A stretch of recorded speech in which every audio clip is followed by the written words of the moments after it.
Is it too late to start a YouTube channel? Well, let's look at some facts here. 88% of videos on YouTube have never gotten to 1,000 views in their entire lifetime, according to an article on 9to5 Google and a study by Pex.com. Furthermore, less than 2% of all videos ever uploaded to YouTube have ever broken 100,000 views. We have a couple of them on this channel, but not as many as I'd like. And in fact, 0.08% of all videos on YouTube have ever broken 500,000 views. So when we look at that and the fact that less than 10% of creators ever get to 10,000 subscribers in their lifetime, you might feel like it's impossible for you to grow as a small YouTuber. And I'm here to tell you that people literally do it and accomplish it every day. The extremely high failure rate on YouTube is for some very specific reasons, especially for what I call working class creators who have a 9-to-5 job. But the reality is it's not too late to start YouTube. YouTube's not oversaturated and it's not playing the lottery at all. The truth is that most people quit way too early and they're just not in a position to win on YouTube because most people are working class content creators. Imagine the idea that you're going to be successful at something and go full time when you're already competing with working 40 to 50, sometimes 60 hours a week. And then all you have is a very thin amount of free time every week and scraps of spare energy. And that you're competing in a marketplace where somebody may not have that issue, where someone might be, a kid in high school or college that has their peak energy, peak stamina, least responsibilities, most enthusiasm and excitement, and understands the culture of the internet much better than you. If you're somebody who's slightly older than that, you're just post-college, or you're an adult in your late 20s or 30s, 40s, 50s, and you're looking at doing this, you already live in the real world, you're already overworked, and then you're still trying to find time for either a social life or hobbies and do content creation. The reason most people are failing is because they're not seeing results quickly enough to sustain the enthusiasm. They don't have the energy, the manpower, and the resources to do their best work possible. Even trying to do quality over quantity and put out less content, they have less opportunities to see results for that effort, can get discouraged, and it can become harder and harder and harder for people to upload. Roberto, I thought you were saying it's not too late and you were trying to encourage me here and tell me that I could still make it on YouTube. Everything you said feels like the opposite of that. Here is some practical advice. This is the honest truth and my harsh advice.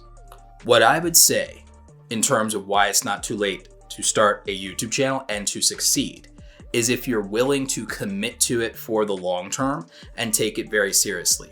If you want to treat it like a hobby and then hope for the best, then you are playing the lottery. You are relying on luck. If you're going to treat it like a hobby and hope for the best and only do what you enjoy the most, I would say you could take the approach of Ikigai, and that there's an actual method that you can use to be more successful if you're willing to commit to this for the next 3 to 5 years and take it seriously in the same way that most people who want a career are willing to spend 3 to 5 years of intense work, practice, and study to set themselves up for success for something that they want to be their full-time career, when you're not talking about an entry-level job or a hobby. I think you need to bring big creator energy to this and start with Ikigai. I think that if you really want to be a successful content creator, the market is not saturated with people doing high effort ideas that have some barrier to entry that exclude the rest of people. So if you're doing something anyone can do, if you're doing a generic Let's Play video that any 15-year-old with Xbox can make, then yeah, it's too late for you and the market's saturated. But if you're not doing something that a 15-year-old with no experience can do, then if the barrier to entry for the idea that you want to execute is much harder, then you probably don't have competition for it. It's not saturated, and it would be something that deserves above average attention because it requires above average effort. So I would say that, high effort ideas are the minority of content that exists on YouTube. And I would say that low hanging fruit is really what YouTube is saturated with. It's saturated with mediocre content. It's saturated with crappy videos. And so the thing is, if you're going above that, then there's less competition and there's more opportunity. The next thing is value. Value is, the upfront interest and attraction that we have for something, and it's our perception of the value of the video. We haven't gotten to quality yet because we don't know. We haven't clicked on the video. So in addition to having, a high level of effort around your ideas, you need to package and execute on those ideas very well at a glance. So what is that packaging? It is, the topic selection, the title, the thumbnail, and also the timing. So when it comes to that, that's something that becomes very important because we don't know if we even care about this video, and you have to communicate that to us. You have to meet us where we are as a viewer. Value for the viewer, that's the packaging. Quality is the experience that we have. So value drives views, and I would say that quality is going to drive subscribers and watch time, because that's an experience. If an experience is good, and this is going to help you with your format, it doesn't matter if a video is 3 minutes or 3 hours if we're having a good time. People will sit through a 3-hour movie and not take a bathroom break if it is keeping them, butts in the seat. If it is really something that has them emotionally invested, is something that has stakes for them, is something that they're having a good time, they're laughing, they're crying. As long as someone is enjoying the experience, they don't want it to end. So it doesn't matter if you make a longer video. What does better on YouTube? Longer videos or shorter videos? Videos of all lengths have succeeded on YouTube historically. So it doesn't really matter. YouTube is not necessarily preferencing shorter or longer. They're preferencing content that keeps people on YouTube. So keep that in mind. Quality does matter. However, value would matter a lot more. And the thing is, quality of something that nobody cares about, where it's a low effort idea, high quality on a low effort idea, mixed results there. If you have high effort, high value content with a high quality experience, the battle is mostly won.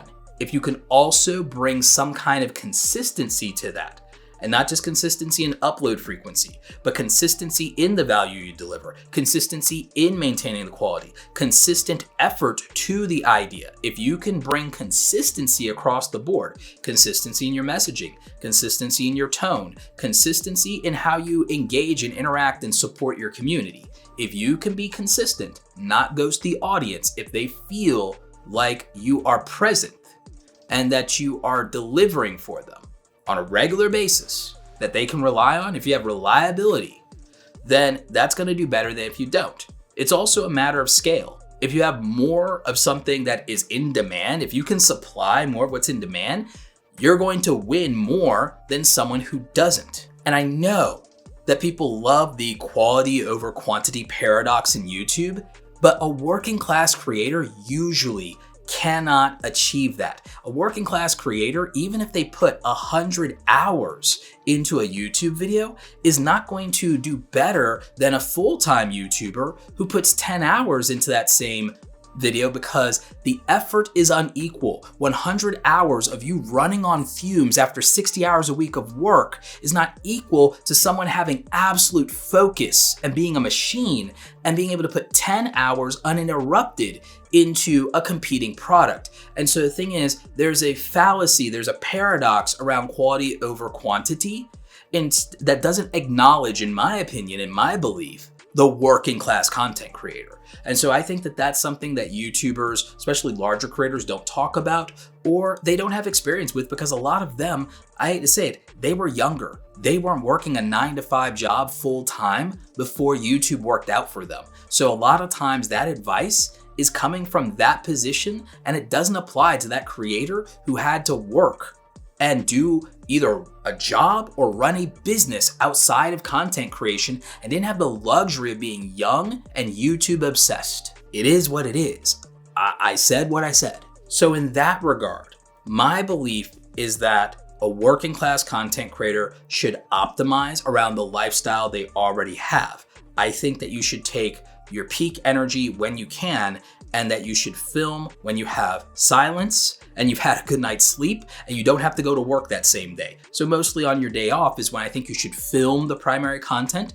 I think on those other days, you should try to be present in your life focus on your job, focus on your family, focus on, being a responsible adult. But I think you could wake up a little bit earlier and you could work on your scripts. If you wake up an hour early, do your morning routine, you can spend an hour to 90 minutes doing deep work, focused work, and do some morning pages and get your scripts, your ideation, get that process going with your peak first energy before you give yourself to the job. I think that would help you. I think that ideally, not doing massive creative work when you come home after working all day is probably for the best. I don't think you're gonna give your best on-camera performance, but maybe you could work on the beginnings of a thumbnail. Maybe you could at least get some sketches or ideas out for it. Maybe you could do a little bit of research for 30 minutes in between other things while you're, taking care of the other priorities or things around the house, or you're cooking, or you're driving to go get food, whatever you're doing. Maybe there's an opportunity to listen to a podcast or get some more insights, or, do a little bit of research. Nothing wrong with that. I still wouldn't dedicate massive amount of time when you're already exhausted to trying to do creative work, because I don't think you're gonna bring your best effort to that. I think if you do the best you can with what you have where you are, it's a Teddy Roosevelt quote. I learned it from my good friend Amy Landino. She's another content creator. I would say that if you make YouTube right size in your life, if you make content creation right size in your life, if you look at, hey, I've got 10, 20 hours a week, maybe the content I should be making is I should get out one video that is the best I can do in a week. And maybe I should optimize for videos that are going to take me less than 5 hours, less than 10 hours to make. Even if I have this radically crazy high effort idea, I may not be in the stage of my life to where I can do that idea justice and execute on it well. So maybe what I need to do is figure out where I can deliver the most value for my audience, come up with a good idea for something that's in demand, use things like that are potentially outliers in my niche. Your niche is an audience of people you want to show up for. It's not just a topic that you like, it's the people you want to sit with at lunch. I have a whole series of videos about finding your niche.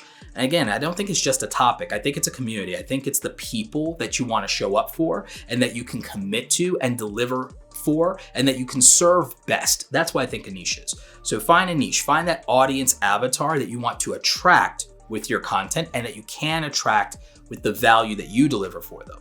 And I think if you can accomplish that, then it's not too late for you to grow a successful YouTube channel. I don't think it'll be too late in 2025, 2026, 2027, 2029. I think you'll be all right as long as you figure out who you're aligned to and value. With Ikigai, yeah, you want to be passionate about something, but something you're actually good at. That way you can deliver value, and you want to do it for people that you are passionate about. You want to not just have like-minded people who share your interest, but you want people who share your values, who feel the same way that you do. So it's not just about what you guys think, it's about what you feel. It's not just about what you're interested in, it's about how you care about it. And so you need that alignment with your audience. So in that equation of Ikigai, you need things that you're good at that you still are passionate enough about, but more importantly, you have to have a passion for the people that you're serving so that you'll want to show up for them, and so they'll hold you accountable and keep you consistent and keep you honest. And then you want to monetize that properly, because you don't want to do all of that and have nothing to show for it and not have the ability to buy back your time or to hire help or to invest in this to make it better over time. The thing that gets you to that place of being able to make the best videos possible is having the resources, with the most valuable resource being your own time, and buying yourself away from that 9-to-5 job that you might not be as passionate about or doesn't serve the people that you care about the most. So that would be very important. So that's where we're going to use Ikigai, as well as my thesis on high effort, high value, high quality, and consistency. And if you can take those ideas and put them together and execute on that, you can grow a successful YouTube channel. You can be a full-time content creator. You can do this for a living, but you have to be willing to commit to this in the long term. I don't talk about blowing up or being viral because I know the numbers and the odds are against it. My belief is that the creator economy needs a strong middle class, and it can come and start from working class creators that are able to transition to being full-time and earning a decent living through their content. But like anything, you have to pour into it. You have to commit, you have to invest first, and then you get the return. That's how it would work. On average, for content creators, this is a 5-year experience. Even with help and guidance, it's a 3-year experience. Most realistically for y'all, it's gonna be a little bit more than the 5 years. And that's okay, because if you can cross that threshold and you're improving every single step of the way, then the value and capabilities you have compound over time. Instead of trying to time the market and go viral, I think you become successful for time spent in the market, learning, growing, building a community that cares about you, and learning the ropes and leveling up your skills and being able to create more value down the road than when you started. I think it really is that simple. Didn't say it was easy, I said it was simple. So, do you still think it's too late to start a YouTube channel and be successful as long as you're doing the things that we talked about and delivering real value, high quality, high value, high effort ideas, and being consistent at it? You think that that's the key, or do you think something else is missing? Let me know in the comment section. If you like this video, check out my other videos on becoming a full-time content creator. I definitely think they can help you out. Also, feel free to check out our free Creator Foundations course that we made for you. Links are in the description down below. Stay awesome. I'll catch you in the next video. Take care.